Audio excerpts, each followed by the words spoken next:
Ralph Holloway has spent much of his career placing fossils in the timeline of evolution.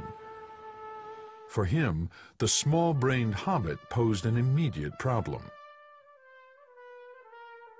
The brain size has almost tripled in the course of human evolution. If we try and take Homo floresiensis and put it in the timeline, we're going to move it up here right before we come to Homo sapiens. And to find a new species with a brain the size of a chimpanzee is really, an extraordinary detail that does not seem to fit with anything we know about human evolution.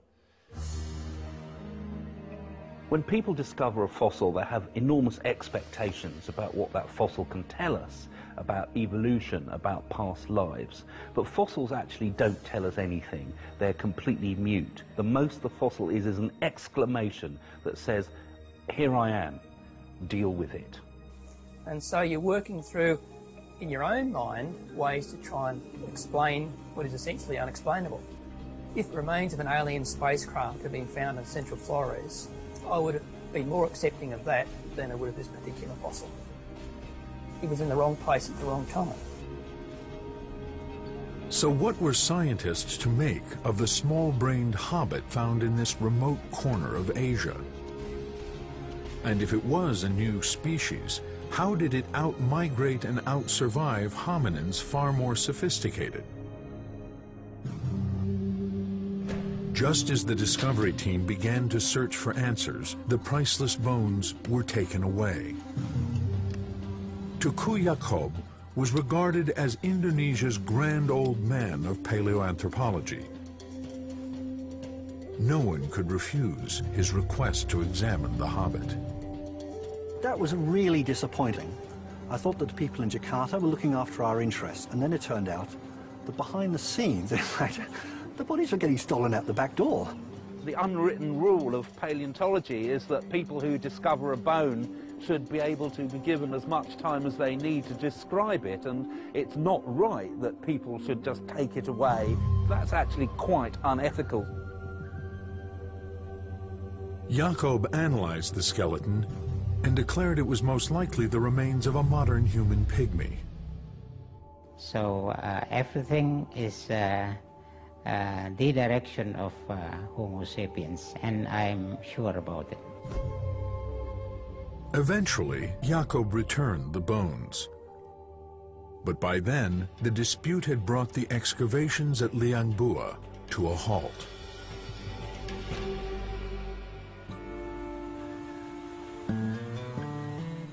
Although the digging had stopped, the battle over how to classify the hobbit had just begun. If we define humans as tool making and tool using, then potentially it's human. If it's walking on two legs, then it's human. But if we define humans by being large-brained, then it isn't human.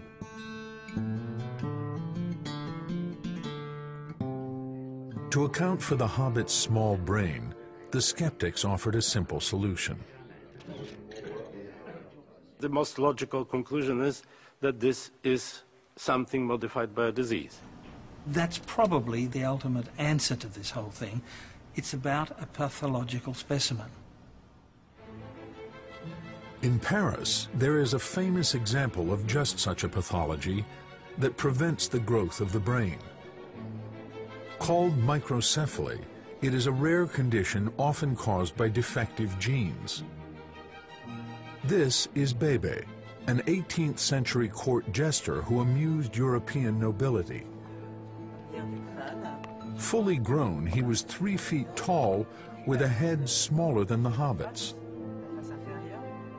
So was the hobbit a human suffering from microcephaly? The answer is being pursued in St. Louis at the Mallinckrodt Institute. By taking CAT scans of the hobbit's skull, radiologists can recreate a model of its brain. Anthropologist Dean Falk compares it to the brains of microcephalics. We put together a sample of 10 individuals from different parts of the world who truly were microcephalic. They had very small brain sizes, some of them as small and even smaller than hobbits. The CAT scans show that hobbit and the microcephalic look totally different. The frontal lobe of hobbit is swollen underneath and expanded, but in the microcephalic it's sharp and flat. And in the microcephalic, as is typical for them, the cerebellum is pushed way, way back. So, dramatic differences. One of the greatest contrasts between the two brains lies in the frontal lobes. In microcephalics, they are underdeveloped, so victims often have unusually pointed heads. The disorder can cause mental impairment. We don't think hobbit, by any stretch of the imagination, is a microcephalic. The brain shape is totally different. It's the right size, just totally the wrong shape. But were there signs elsewhere in the skeleton that pointed to pathology?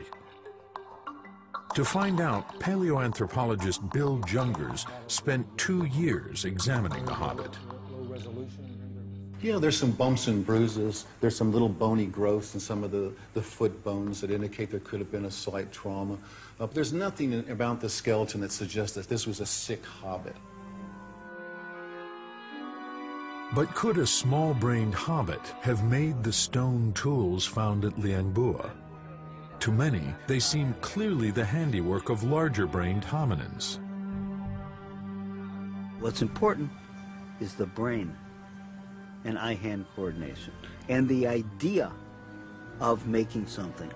You have to select the specific kind of raw material. You have to prepare, really prepare this core or this pebble before you even begin knocking off the blades. If you prepare it right, you could just go like this, one after another.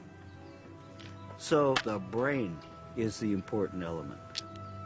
And a 400cc brain, in my opinion, is not going to be able to produce repeatedly a tradition both of blade and flake technology.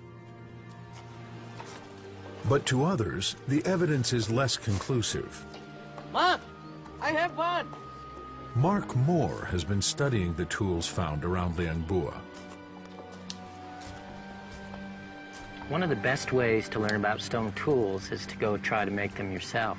Now, Jat Miko and I have come down to the gravel bars of the Wei Wuchang to look at the problems that Homo floresiensis faced in producing pieces that she could use, small enough to carry, from these really quite large stones that are here on the gravel bar. So we're going to try it ourselves.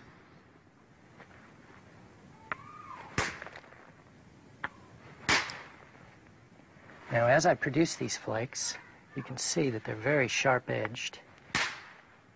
And it's these flakes that Homo floresiensis was after, okay? Because she could use the edges as really effective tools for processing wood, cutting meat, anything that she happened to need to do in the cave. The stone tools at Liang Bua are extremely sophisticated in the sense that those hominids were very good at knapping stone. They understood all the geometric aspects of where to strike the stone, how to follow the high mass on the ridge of the core to make sure that you get off decent flakes. They were very, very good at that. And in that sense, these stone tools are very sophisticated. But how do the tools at Liang Bua compare to those made by ancient small-brained hominins in Africa?